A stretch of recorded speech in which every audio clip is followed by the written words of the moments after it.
Good morning students. तो chapter चल रहा था हमारा इलेक्ट्रिसिटी, जिसमें कल हमने किया था अप टू ओम्स लॉ। और ओम्स लॉ हम कल किया था, तो मैं एक बार फिर से रिपीट कर रहा हूँ। The potential difference across two terminals या between the two terminals of a conductor और a battery is directly proportional to the current flowing through it. इसके बावजूद अगर किसी बच्चे को प्रॉब्लम है ओम्स लॉ में, तो वो मुझे आज मैसेज कर देगा, ताकि जब डाउट सेशन ऑन हो तो मैं इस चीज को फिर से रिपीट कर सकूं। अदरवाइज आई थिंक ये 2 से 3 बार हो चुका है, तो इतनी प्रॉब्लम नहीं है। तो अब हम इससे आगे करते हैं। तो कल 2-3 टर्म्स ऐसी आई थी ओम्स लॉ में जो हमने एक्सप्लेन किया था। फर्स्ट टर्म थी पोटेंशियल डिफरेंस,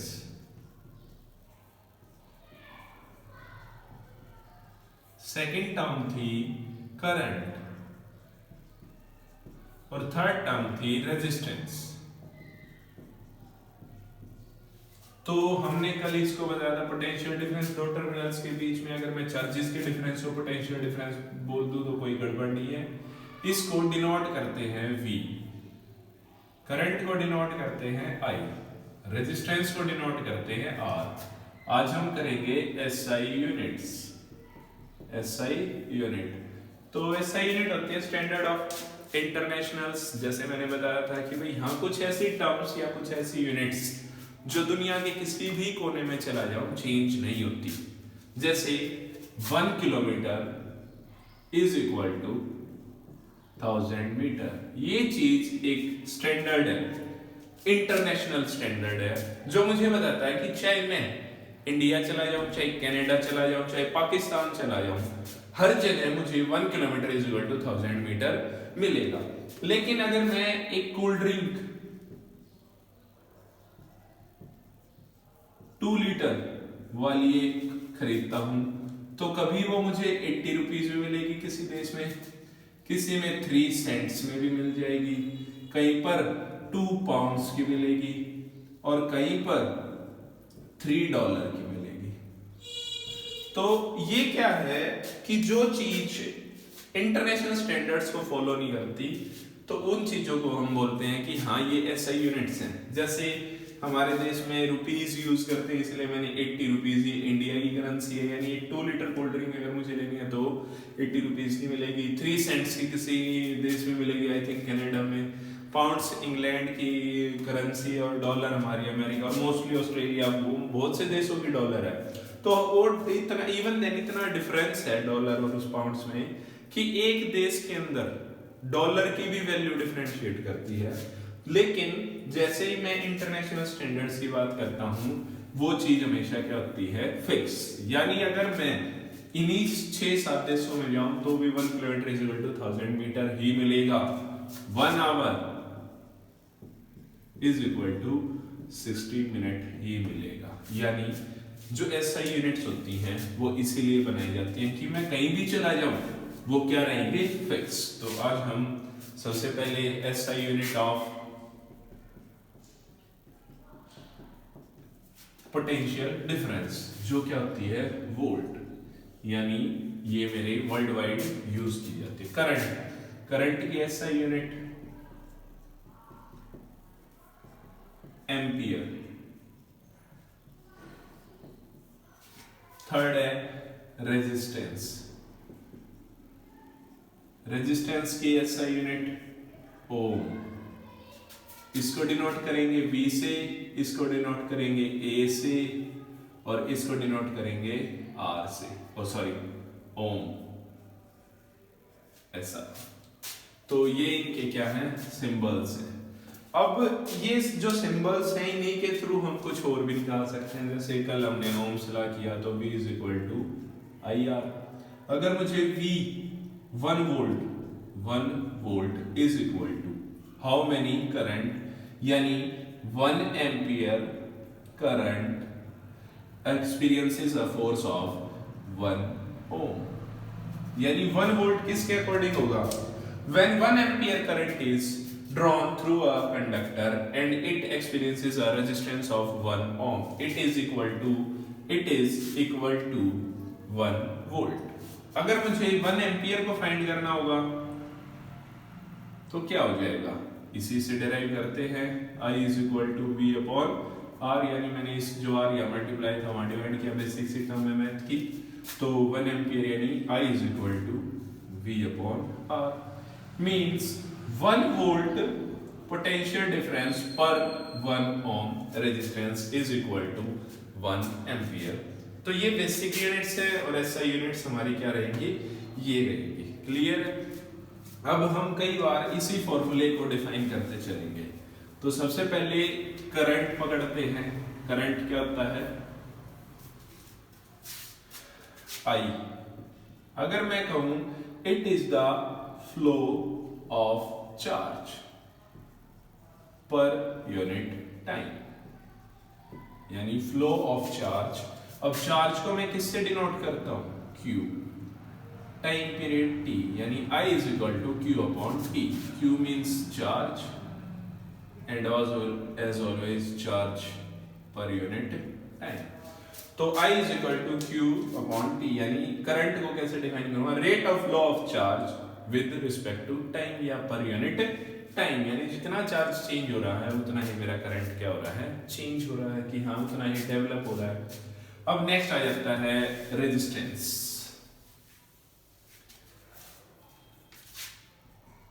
तो आज जो हम करेंगे वो करेंगे resistance.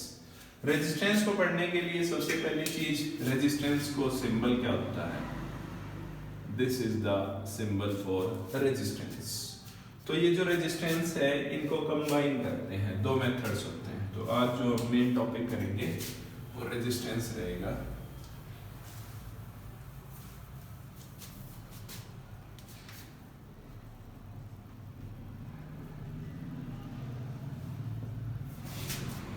Resistance are combined in two ways. First in series, second in parallel.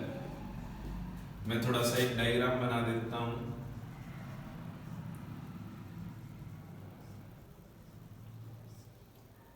R1, R2, R3. Three resistance can be combined in series. We can say it is in series. और parallel में कैसे होगा,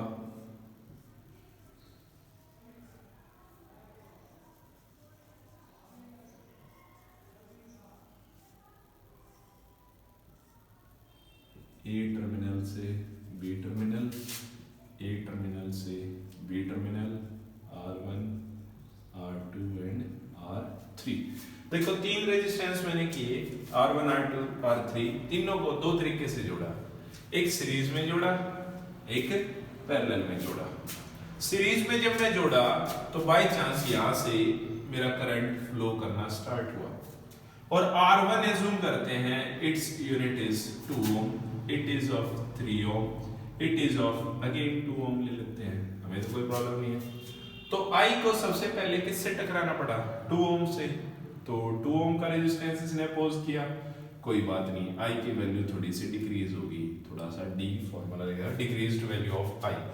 अब उसको किससे टकराना पड़ा, 3 ओम से, यानी अब जो I है वो थोड़ा सा और ज्यादा डिक्रीज हो गया। तो स्मॉल डिक्रीज को स्मॉल d से, कैपिटल डिक्रीज को कैपिटल D से। अब इतना ज्यादा डिक्रीज हो चुका है कि उसके बाद उसको एक बार फिर 2 ओम से जाना पड़ा, यानी इस बार उसने फाइनली डिक्रीज कर लिया। अब आ जाता हूं मैं ये वाला सर्किट, A से B, यहां से I चला। अब I के पास ऑप्शन है कि वो कोई एक रास्ता चूज करे। A से B जाने के लिए उसको कितने रेजिस्टेंस से टकराना पड़ा, R1, R2, R3। यहाँ पे अलग बात है, अब उसकी मर्जी है कि उसने ये वाला पाथ लिया, तो उसको सिर्फ कितने से टकराना पड़ा, R1 की वैल्यू अगर सेम इन्हीं को कंबाइन कर रखा है तो 2, 3 और 2। अब इस A टर्मिनल से जो I चला वो जाके इस पाथ से गया, तो उसको सिर्फ कितना डिक्रीज मिला, स्मॉल d। उसके बाद उसे सीधा कहां पहुंच गया मेरे पास, पॉइंट B के पास, यानी इस बार उसको रेजिस्टेंस थोड़ा सा कम मिला। बाय चांस उसने ये रास्ता चूज ना करके सेंटर वाला क्या होता, R2 के थ्रू जाता, तो कितना पहुंचता मेरे पास, ID। और अगर ये इस रास्ते को चूज करता तो IF, यानी उसके पास एक ऑप्शन था। उसकी मर्जी है कि वो ये पाथ जो है वो कोई भी फॉलो कर सकता है, वो R1 के थ्रू B पर पहुंच सकता है, R2 के थ्रू B पर पहुंच सकता है, और R3 के थ्रू बी पर पहुंच सकता है। यानी यहां पर उसको करंट की वैल्यू ज्यादा मिल रही है, रेजिस्टेंस कम मिल रहा है। यहां पे रेजिस्टेंस ज्यादा मिल रहा है, आई की वैल्यू कम मिल रही है। तो एक क्वेश्चन आ जाता है कि कॉम्बिनेशन ऑफ रजिस्टर्स जो हमें सेट करने हैं कि हाँ भाई उनको किस में किया जाए टू गेट हाई करंट, यानी इन विच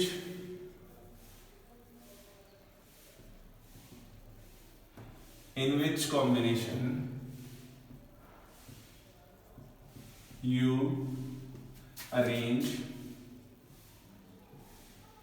will arrange the three registers of same resistance that we will get high current। तो इसका सिंपल सा आंसर क्या रहेगा, इन पैरेलल कॉम्बिनेशन। हम उसको किस में करेंगे, पैरेलल कॉम्बिनेशन। क्यों? क्योंकि वहां पर उसको कोई एक रास्ते से सिर्फ एक रेजिस्टेंस को ही चूज करना पड़ता है, जबकि सीरीज में जाएगा तो हाई की जगह मुझे क्या मिले, मिनिमम। तो उसके लिए मेरा आंसर क्या रहेगा, in series.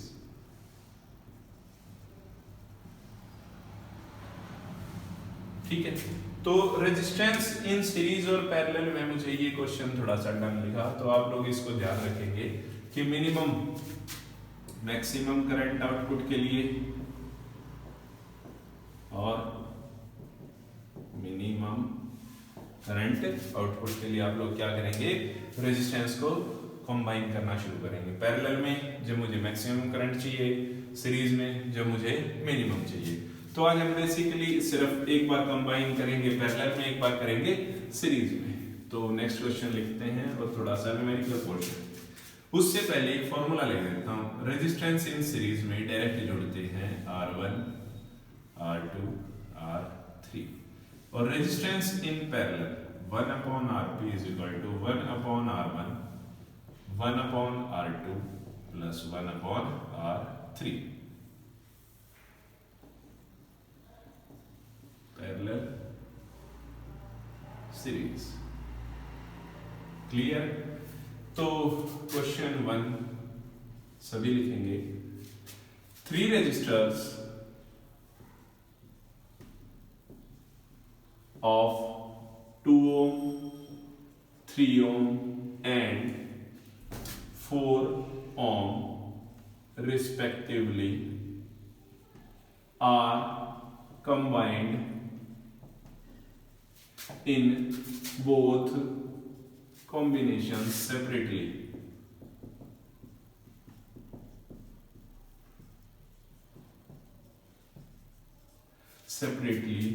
In which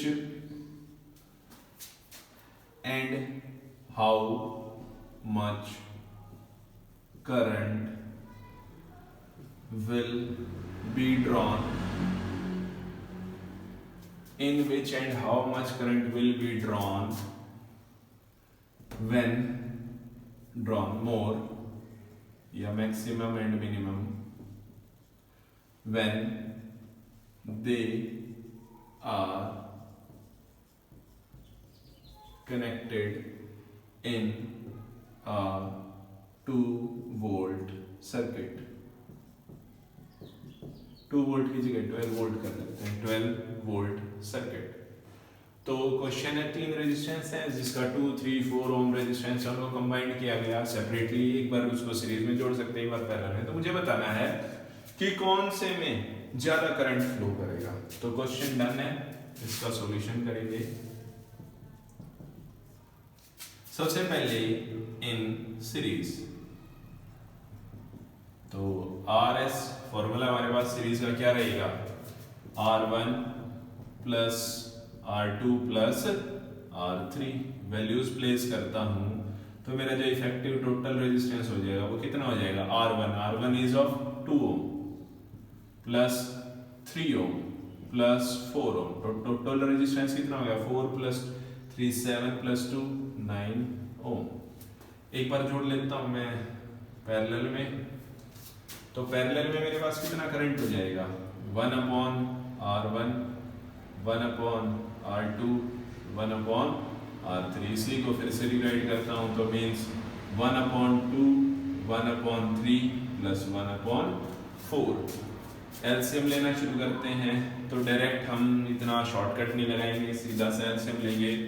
4 3 12 12 2 24 24 divided by 2 12 24 divided by 3 8 24 divided by 4 6 4 24 means 6।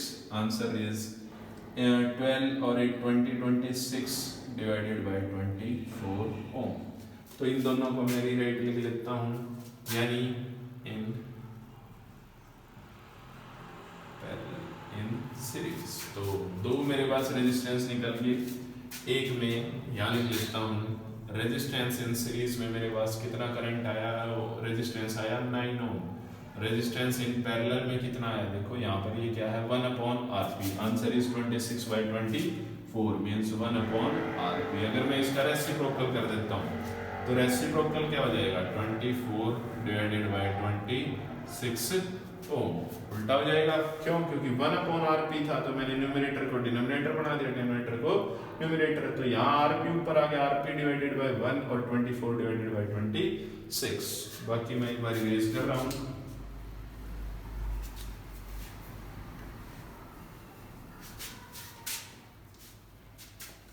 अब बाय यूजिंग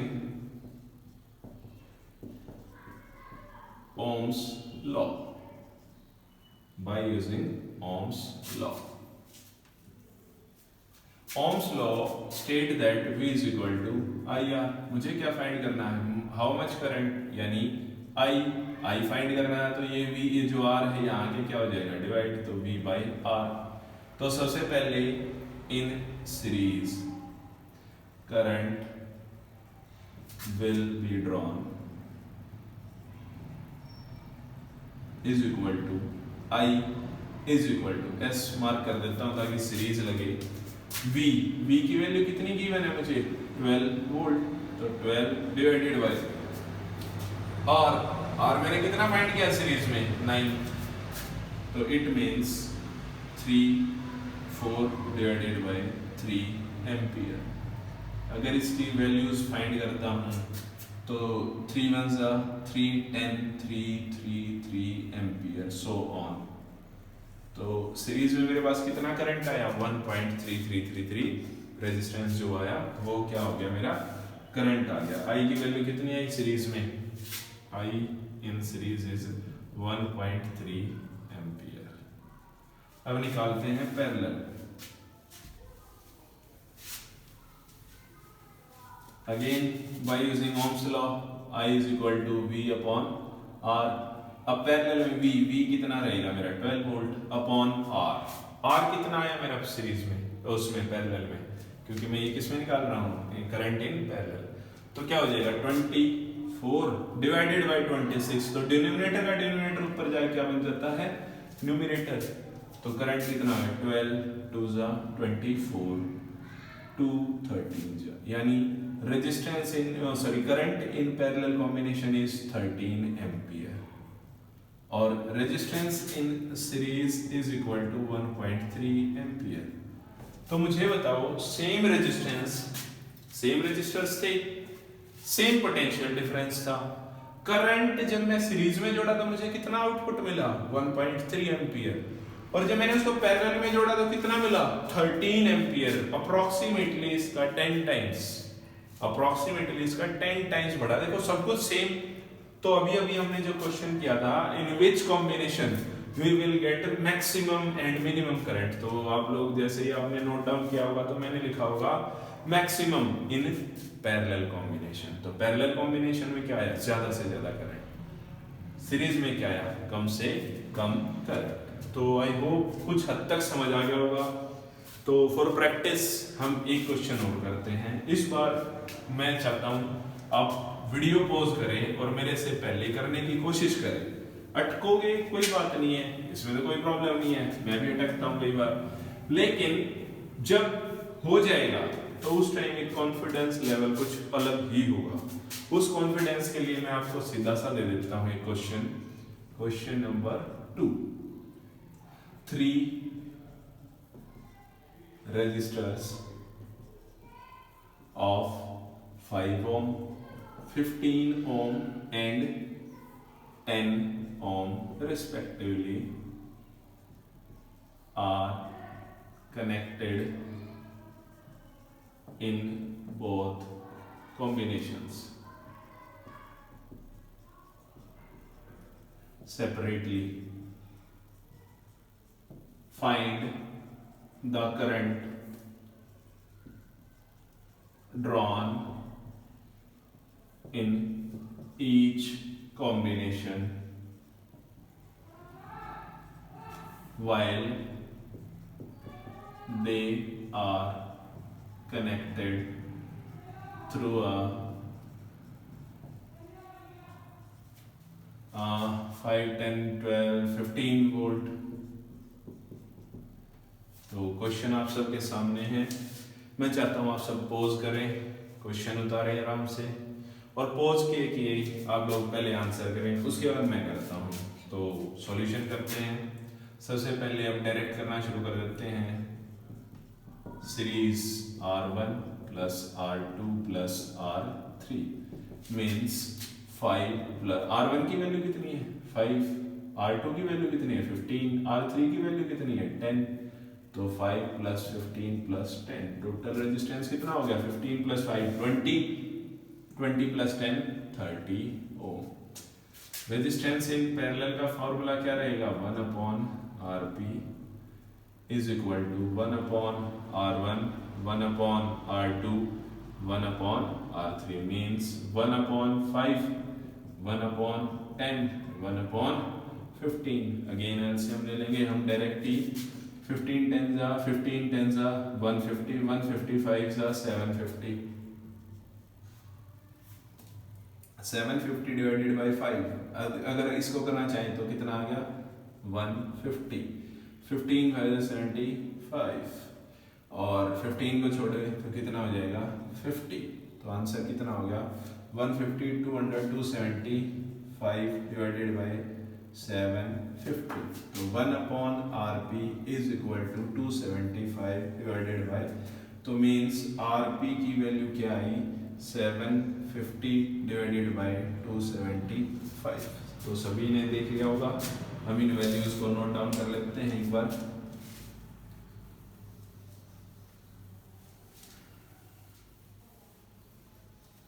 तो रेजिस्टेंस इन सीरीज आया 30 ओम, रेजिस्टेंस इन पैरेलल आया 750 divided by 275 Om.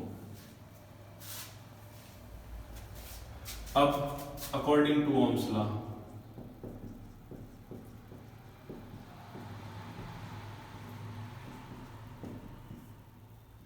V is equal to IR, I मुझे फाइंड करना है तो क्या हो जाएगा again formula V by R। इस बार हम साइमल्टेनियसली करेंगे इन सीरीज और इन पैरेलल।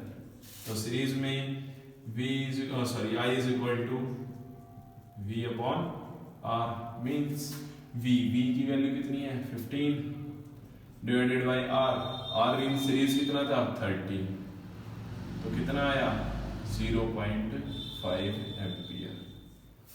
पैरेलल में करेंगे तो पैरेलल में I is equal to V upon R, V is 15 volt upon R is 750 into 275।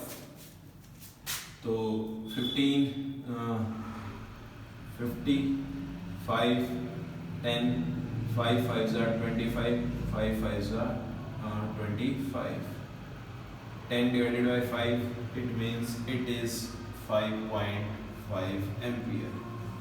तो देखो दो करंट्स हमने फिर से ड्रॉ किए, क्या सभी का यही आंसर आया? अगर नहीं आया तो आपको और ज़्यादा प्रैक्टिस की ज़रूरत है, और इसके लिए आप लोग क्या करेंगे NCERT की बुक उठाएंगे। आई होप सबके पास है, अगर नहीं है तो जब आप वीडियो देख रहे हैं उसी मोबाइल पे तो उस पर आप NCERT की बुक भी डाउनलोड कर सकते हैं। और ये एक्सक्यूज नहीं चलेगा कि नहीं हो सकती, क्योंकि मैं जानता हूँ, मैं भी देख चुका हूँ। अगर आपको वो भी नहीं मिल रही, आपको तो सिर्फ गूगल पे सर्च करना है न्यूमेरिकल्स ऑन रेजिस्टेंस सीरीज या कॉम्बिनेशन क्लास 10 लिखेंगे और न्यूमेरिकल्स आएंगे और उनसे प्रैक्टिस करेंगे। होप 5 क्वेश्चंस एटलीस्ट 5 सीरीज के और 5 पैरेलल के आप लोग आज शाम तक करेंगे, और उस टाइम जो प्रॉब्लम होगी उसके लिए मैं आप लोगों को लिंक भेजूंगा। Thank you.